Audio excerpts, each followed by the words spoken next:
Wow. I mean, these kids have been something, haven't they? I mean, can you believe that? I mean, woo-wee. And today we're talking about joy. You know, I'm in the middle of this July series, and the whole series is about count it all joy. And so we've looked at some different things on that joy, but one of those, today we're thinking about the joy in children, and that children bring us joy.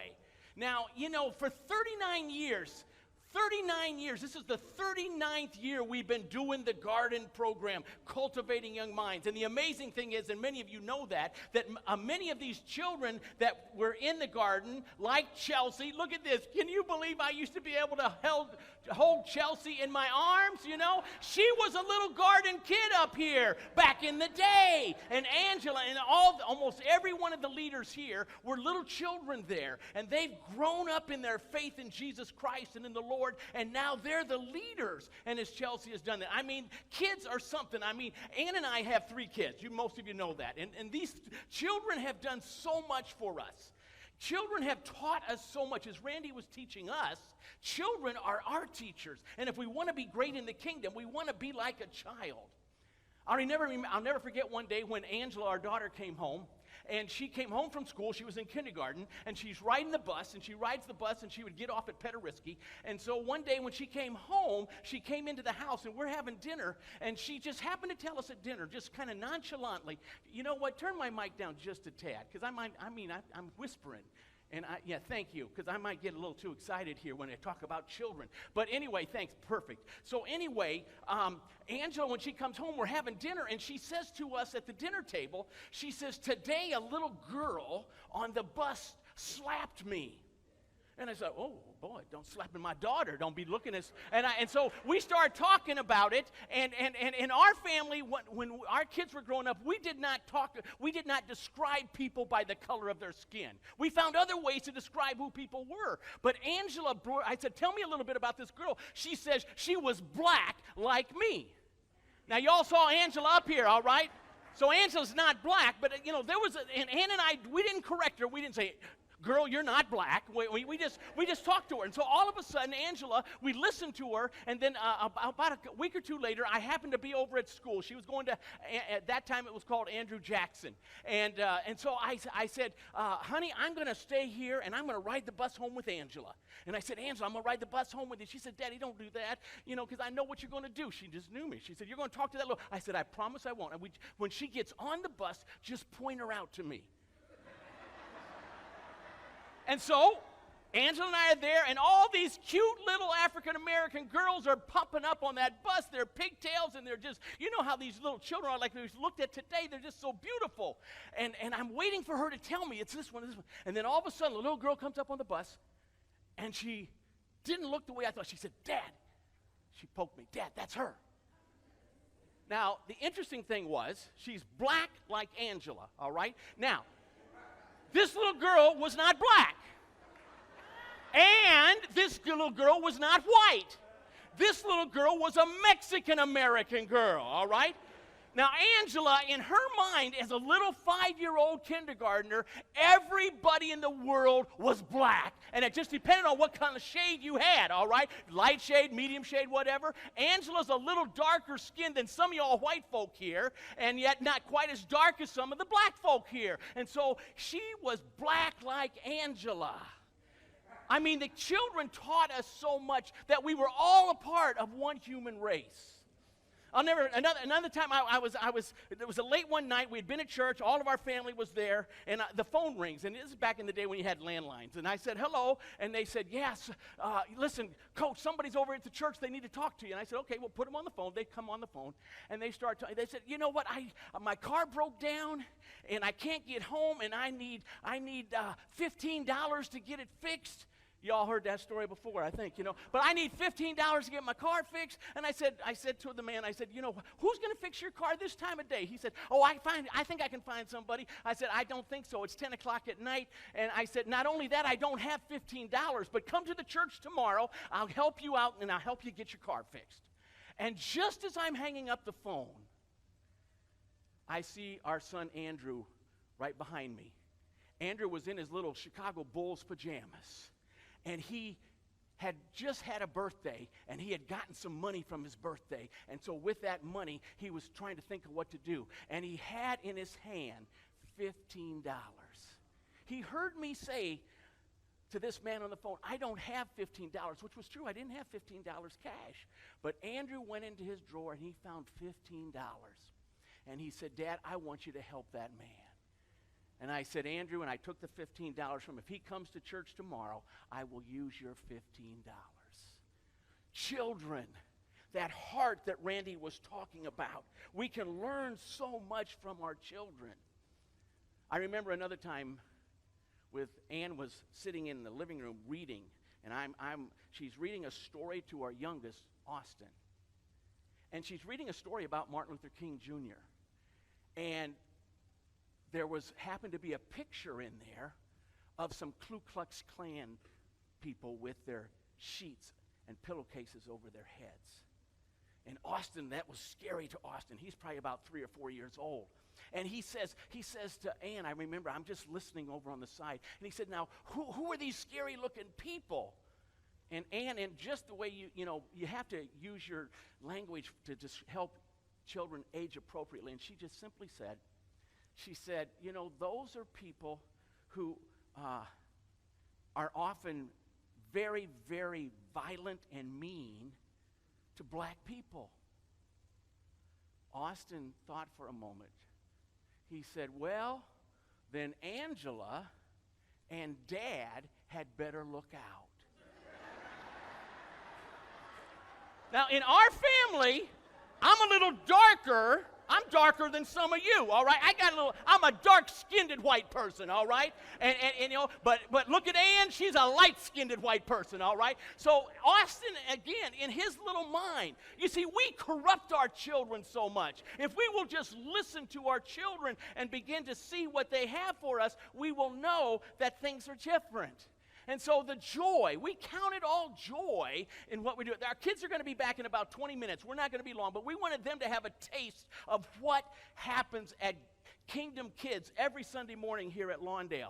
And so we're here this morning, and oh yeah, this is a celebration, all right? You want to stand and dance like the kids? I know, so come on, and let me see you dance. Yeah, come on, that's what I'm talking about. I just want to celebrate another day of living, right? Another day of celebrate life. Come on, Adrian. Yeah. Tony, where's my? I just want to celebrate. Yeah. All right. Well, Adanya and Maya know how to celebrate, all right? And so these are our life-defining verses that we've been using at Lawndale. We call these our foundational verses. So every Sunday during July, we've been spending a little time with that. And these foundational verses for Ann and I in our life, but also for us here at Lawndale Community Church. So the first one is Matthew. Matthew 22:37 through 39. Jesus replied, "Love the Lord your God with all your heart and with all your soul and with all your mind. This is the first and greatest commandment. And the second is like it. Love your neighbor as yourself." Galatians 2:20. I have been crucified with Christ, and I no longer live, but Christ lives in me. The life I now live in the body I live by faith in the Son of God who loved me and gave himself for me. Amen. Thank you. So those are our foundational verses that we've been looking at every Sunday, just to get an idea of what it means and what is the core, what is the foundation of what we've been doing here at Lawndale. And so as we see that, the Matthew verse about loving God and loving people. Right behind me, how appropriate it is, it says loving God and loving people. That's who we are at Lawndale. That's what we've been striving to do. And wherever you go around Lawndale, you will see this, whether it's the banners out on the street, whether it's our 45 years of celebration of loving God and loving people. Wherever we go, we begin to see that because there is joy in loving God. I mean, there's something about that. When we love God, there is joy. And there's also joy in loving other people. That's who we are at Lawndale. We are people who love God and love people. We're not perfect. But that's the goal of who we are. Every day we strive to do that. And then, of course, this Galatians 2:20. This is the life verse that we've had. I've been crucified with Christ. It's no longer I who live, but Christ who lives in me. In the life I live in the flesh, I live by faith in the Son of God who loved me and gave himself up for me. So we've been looking at that. Ann and I, when we got married, that was the verse that was spoken at our wedding. And on our wedding band, it says, we have matching wedding bands. And you remember, this is review. It says on our wedding bands, it says loving God and loving. No, it says Galatians 2:20. I've been crucified. Ann and I have been crucified with Christ.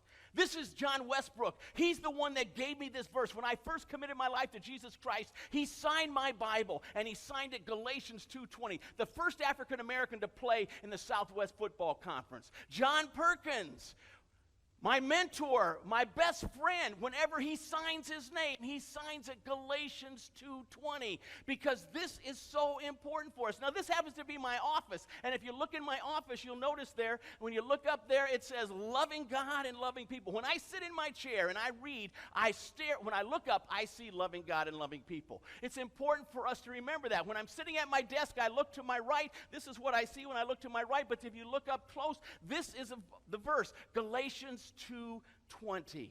You see, these are our foundational verses of who we are. And most of you have heard this by now, that I'm getting ready to retire, and I'm retiring as the lead pastor. I've been the pastor here for 45 years, and I'm retiring as the lead pastor of Lawndale Christian Community Church. And God has blessed us immensely in these years. And so I'm doing this. Next Sunday will be my last message as the lead pastor here, and we're going to talk about the joy in the church as we've talked about all these things.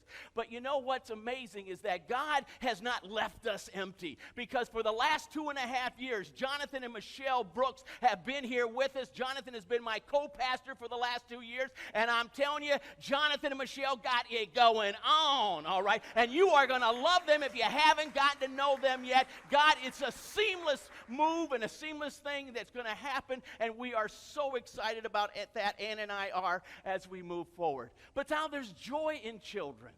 And so I want to just think of, just for a few moments with you, a little bit about joy with the children that we have. And, you know, children are precious. I mean, wasn't it precious watching the children up here today? I mean, they are so precious, and we can learn from them if we will just humble ourselves. Randy used the word humble. If you and I would humble ourselves and realize that children have something to teach us, how important that is. And Angela and Andrew were about 8 and 5 years old. Ann and I were on a little vacation with them. Austin was a baby. And one night we asked them a question. We said, if there was anything that you would change about Ann or me, what would that be? And they told us. Well, Ann went first. She was the brave one, all right? So if there's anything we can change about Ann, what are we going to change about Mom? What does Mom need to change? And so they said to Mom, they both said basically the same thing. They just said, Mom, you know, late in the afternoons when we come home from school sometimes and we've been around and we've been playing, you get just a little bit grouchy sometimes. Sorry, honey. I didn't get your permission to tell that story. No, you're right. So when they both said that, I kind of took a deep breath, and it was a breath of relief. This ain't going to be bad, all right? Of course I'm grouchy. I mean, I've had a hard day, So then it was my turn. So Angela went first. And Angela said, Dad, if there was anything I could change about you, it would be that you would be around more because you're never at home. That was a little hard. And I thought, wow, okay, yeah, I guess I'm out a little too much. Then Andrew went. And Andrew said, Dad, the thing I would change about you is that you never do what you say you're going to do. I don't trust you. Now, I'm a pastor. And if you can't trust the pastor, who are you going to trust, all right? And wow. So Ann and I, early on, recognized the significance and the importance of learning from our children. And that was the day that things began to change. You remember, you've heard me say before, I never used to take a Sabbath. I didn't take a day off. I would be at church in most evenings. That's when I started only being out a night or two a week instead of being out 5 nights a week and all these things. But you know what? God changed our lives because we listened to our children. And you know what? There is so much, and it's so important for us because there's joy when we love people. We talked about that. And we talked about that last week. And last Sunday, after we talked about the joy of loving people, there's just something that's so insignificant. Now, the verses that Julie read for us are right here. Let me read them again. Then people brought little children to Jesus for him to place his hands on them and to pray for them. But the disciples rebuked them. Rebuked the parents bring in their children and rebuke the children. Jesus said, wait. Let the children come to me. Do not hinder them, for the kingdom of heaven belongs to such as these. And when he had placed his hands on them, he went out from there. You know, we go to Kenya often, and our church has a major ministry in Kenya with the Africa Pastoral Training Institute, and we're training over 500 pastors in the largest slum in Africa, in Kibera. But the Maasai, this is part of the Maasai tribe. We've gotten to know many Maasai tribes. Carl Johnson and Will Little have built 2 churches on your behalf with Maasai churches there in Kenya. But the Maasai, they have something very special they do. Children are important to them, and they recognize it. Whenever you come up and you greet and you meet a Maasai, whenever I meet a Maasai person, there's 42 tribes in Kenya.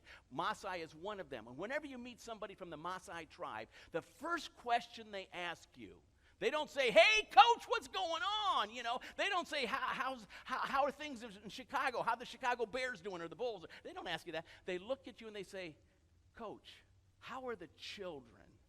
And not just my own children. How are the children in Chicago and how are the children in America doing? They recognize the significance and the importance of children. And how are those children? Well,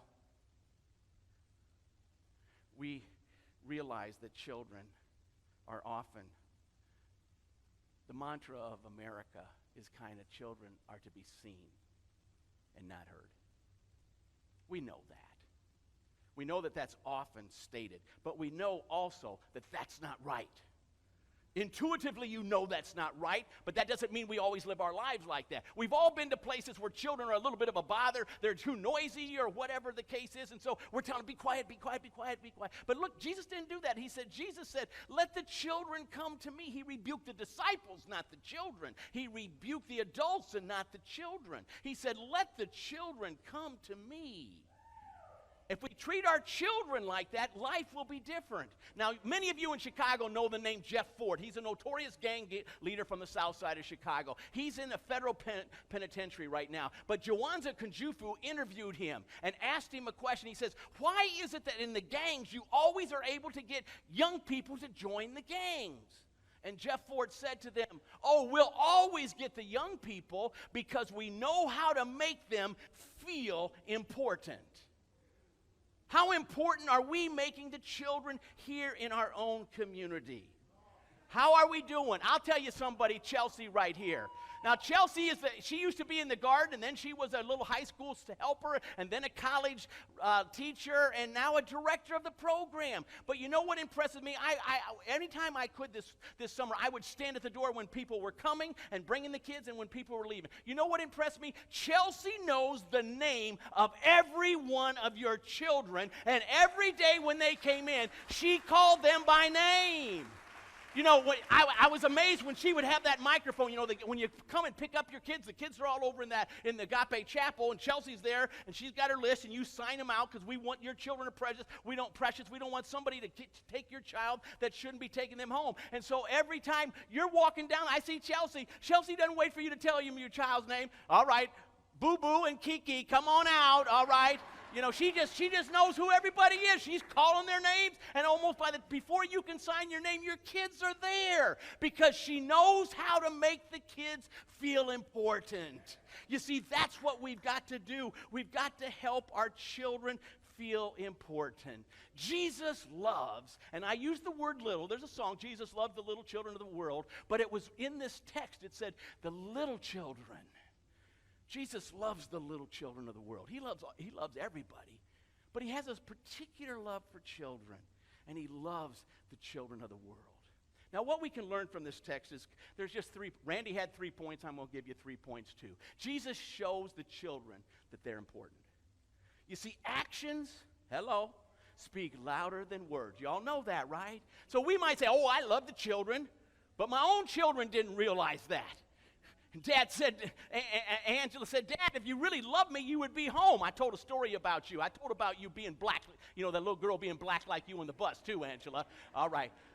So if you don't know Angela, that's her right there. But anyway, so Jesus shows the children they're important. And it's actions. Actions speak so much louder than our words. I can say I love you, but how do I treat you?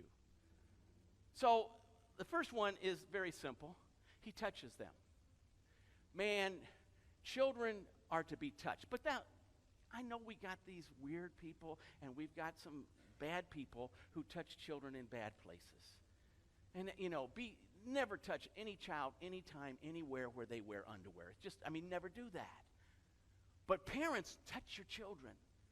When I was a teacher at Farragut, I stood at the door of my classroom every day when the students came in. I called every one of them by name when they walked into my classroom, and I gave them a fist bump, a high five. Well, you know, I didn't give them fist bumps because I'm so old that fist bump hadn't been invented yet, all right? We didn't fist bump back in 1975, let me tell you. We didn't hardly give a high five, all right? We were handshakes, and, you know, of course, we had the soul shake versus the old white man shake. Okay, you got the idea. But I could do that, all right? But anyway, I don't have time for all of that. But anyway, you touch people, and when you go on the back, you pat somebody on the back. We all like a pat on the back. And so we pat people on the back. We touch them, we let them know. And Jesus touched the parents were bringing the children to Jesus so that he would touch them. There's something special in touch. Touch your children, hug your children, kiss your children. I'm talking to parents now. Let them know that you love them. Show them that they are important. The second one, of course, is he listens to them. Listen to the children. If the children are important, we listen to them. So, y'all know somebody that's 3 years old, 4 years old, 5 years old. They want to tell you a story, and it makes absolutely no sense. Chelsea was there, and they just go on, and then we went down there, and then we went over there. You know what? Just look like you're interested, all right? Fake it if you have to, all right? They don't make any sense anyway, so you don't have to repeat it back. But just look at them intensely and say, oh yeah. Listen to your children. But also as they get older, we want to listen to them.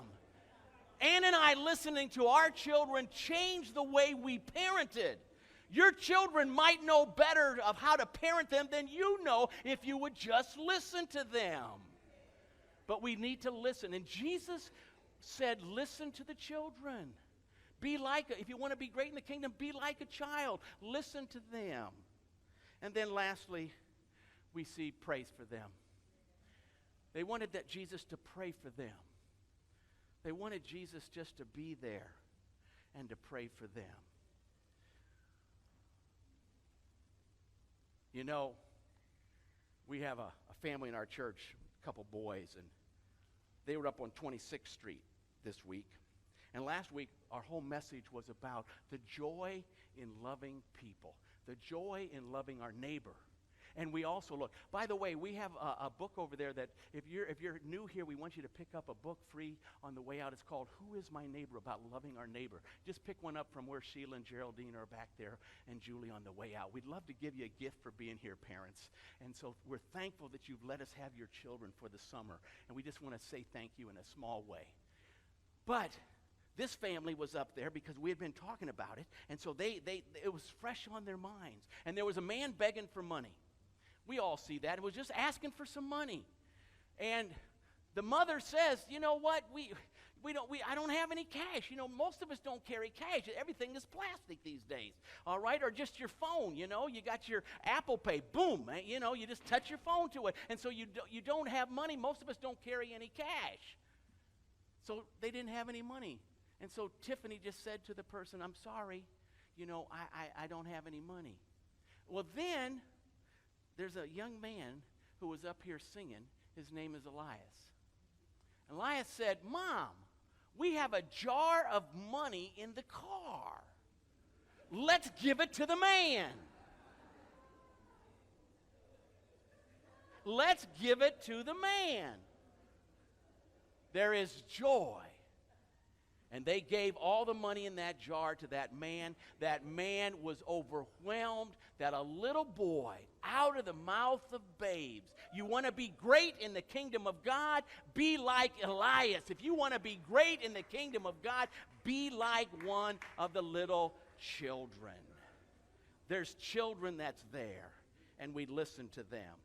You know, parents, a good time to show your children that you care about them is when you think about them, parents, is when you tuck them into bed at bedtime. If you are not taking 30 minutes or so to tuck your child into bed, and you know what? Sometimes they want it all the way through high school. You know, you don't just assume they don't want it. Talk to them, but let that bedtime be a moment where you do the three things that we talked about. You listen to them, not asking them how their day is. You have to catch your child when they want to talk. You know, you say, if you ask your kids when they come home from school, how was your day today? They're going to give you the regular answer. Fine, okay, you know. And if you say, what did you learn today? They might say nothing, but they'll say, oh, I don't know, you know. But you know what? When you catch your child wanting to talk, stop doing what you're doing. Now, Austin, and I'm telling, Austin is 34 years old. He had a wedding in Chicago this weekend, so he flew home. But you know what Austin did? Oh my goodness, it makes me just about cry to tell you this. Austin, 34 years old, he came home on Wednesday night so he could spend Thursday and Friday with Ann and I and with Langston and the rest of our family. Excuse me, Angela and Nate. Langston and Angela and Nate too, but anyway. And he comes home and he just wants to be with us. A 34-year-old child wants to be with his mom and dad. I mean, back in high school, we were a little corny. He didn't want to be with us, but now he does. But you just spend some time. And then, you know what, Austin? He had to say to me, I ain't a very good pastor. You're lucky you're getting a new one, all right? Because if I told you all the things I do wrong, you know, but, you know, he's home Thursday. I'm going to work. He took the day off to be with me, but I'm so important, I got to go into church. I got to work that day, all right? And Austin, I'm not smart enough to even figure it out. Finally, Austin looks at me and said, Dad, can't you take work off today? I said, finally, you know, I mean, I got a thick head, but I'm not that bad, all right? Finally, I said, absolutely, I'm going to take today off. So I went into I did Kingdom Inn in the morning, did a couple things in the office, and then took the rest of the day off to be with Austin. But when you put your children to bed, that's a great time to read a story to them. And it doesn't always have to be just Bible stories. Read some stories, you know. When we get our grandkids, we put them to bed. Mac and Brooke, Ann and I alternate. She takes Mac, I take Brooke. Then the next night we do it the opposite. And they pick 3 books that they want to read. We always act out a Bible story when they're over there. So we pick a story, we talk about it, and then we act it out with our little grandkids. It's so much fun. But at bedtime, take your children, particularly those of you that have children that are up here on the stage and on the platform, and read a story. Get some books. There's a lot of books. If you don't know any appropriate books, talk with Chelsea and some of the other teachers. They'll help you get some books. a little Bible story book, it's children's Bible. We want to help you with those things. If you need some help with that, the church wants to help you with it. But then, just read a couple stories with them. If they're old enough to read, let them read to you. And then, just allow the moment to go. And you know what I found? Now listen to me. This is a secret of being a parent. Kids don't like to go to bed usually, right? So you know what? That's when they might want to tell you some stories to stay up later, all right? All right? You know, that's free. I'm not charging you for that, all right? But it actually works. And so then the children will start talking, and just listen to them. I remember when Andrew was in high school and Ann was putting him to bed, and Ann would go in and be with him before he would go to bed. He's a high school, and they would, sometimes 2 hours later, I go in there and see if they're awake or asleep, and they're both talking. Listen to the children. And then, of course, have a prayer, and an appropriate prayer. It doesn't have to be long, it doesn't have to be drawn out, but just a little prayer of, God, thank you for this child. Thank you for our time together tonight. Lord, give us both a good night's sleep and help us wake up tomorrow. I mean, just pray whatever's on your heart there. But that is such a good time. And then, of course, that's where you get to have the physical. You give them a hug. You give them a kiss good night. Most children, when you're in there with them at night and they're going to bed, they'll let you give them that kiss. And you'll kiss them good night. Children bring us joy. Children bring us joy. And I want you to experience the joy that we have in children. Enjoy the children. Listen to them. Spend time with them. Do special things. And most of the things don't cost money. We live in the greatest city in the world, Chicago. And everybody else knows it. Do you? All right? I mean, people flock here from all over the world. It's ranked it's the one city, I'm telling you the truth, Chicago is ranked as the #1 city for people outside the country to visit than any other city in America. More than New York, what are you going to go to Las Vegas for? I mean, if the next time you go to Las Vegas, say, let's just go to the lakefront, all right? I mean, come on. All right, don't get me on Las Vegas. But anyway, nobody around the world wants to go to Las Vegas. They want to come to Chicago. We got all this beautiful, and most of it's free. We got one of the best zoos in the world, the Lincoln Park Zoo. How much does it cost to go to Lincoln Park Zoo? It's free. Do you know that it's the only free zoo in any major city in America? And it's yours anytime you want to go. I love to go to the zoo. We got 8 lions there. Did you know that? We got 8 lions. I don't know any zoo in America has more than that. 8 lions in the zoo. Hello. Children bring us joy. And so as we have that joy, we begin to see that. And so the last thing I want to say, and I beat the kids over. Are the kids back here yet? Okay, because usually I thought they were like, Coach, we're going to be there before you're done. So, Adanya, we'll sing while they're coming in. All right? So, I just got one last thing to say. Let's love our children. Let's love our children.